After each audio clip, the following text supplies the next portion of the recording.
জনগণের স্বার্থে পদত্যাগ করতে রাজি আছেন বলে জানিয়েছেন ভারতের পশ্চিমবঙ্গের মুখ্যমন্ত্রী মমতা বন্দ্যোপাধ্যায়। বৃহস্পতিবার এক সংবাদ সম্মেলনে তিনি একথা উল্লেখ করেন।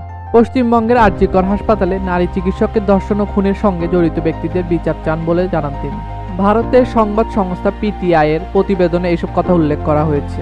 সংবাদ সম্মেলনে মমতা বলেন, যারা আজ আর.জি.করের অচল অবস্থার অবসান প্রত্যাশা করেছিলেন, আমি বাংলার সেই সব মানুষের কাছে ক্ষমা প্রার্থনা করছি।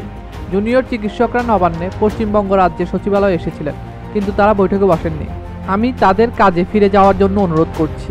পশ্চিমবঙ্গের মুখ্যমন্ত্রী বলেন, আমি জনগণের স্বার্থে পদত্যাগ করতে প্রস্তুত, কারণ 3 দিন ধরে আমরা সর্বোচ্চ সদিচ্ছা ও চেষ্টা সত্ত্বেও চিকিৎসকের আলোচনায় বসতে রাজি হননি।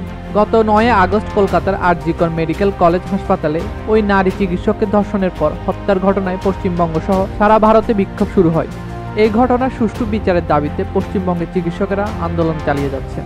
আন্দোলনে চিকিৎসকদের অংশগ্রহণের ফলে রাজ্যে স্বাস্থ্য পরিষেবা ভেঙে পড়ার উপক্রম হয়েছে। আনন্দবাজার পত্রিকার খবরে বলা হয়, নবান্নের বৈঠক থেকে মমতা সুপ্রিম কোর্টের নির্দেশের প্রসঙ্গ তোলে। তিনি বলেন, সুপ্রিম কোর্টের নির্দেশ অনুযায়ী সময় পেরিয়ে গিয়েছে।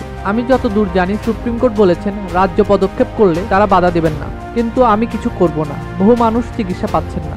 ইতিমধ্যে 27 জনের মৃত্যু হয়েছে, 7 লাখ মানুষ বঞ্চিত হয়েছে। আমার হৃদয় কাঁদছে। ওরা ছোট, আমি ওদের ক্ষমা করছি। বাংলার মানুষের কাছে আমি ক্ষমা চাইছি। 3 দিন চেষ্টা করেও সমাধান করতে পারলাম না।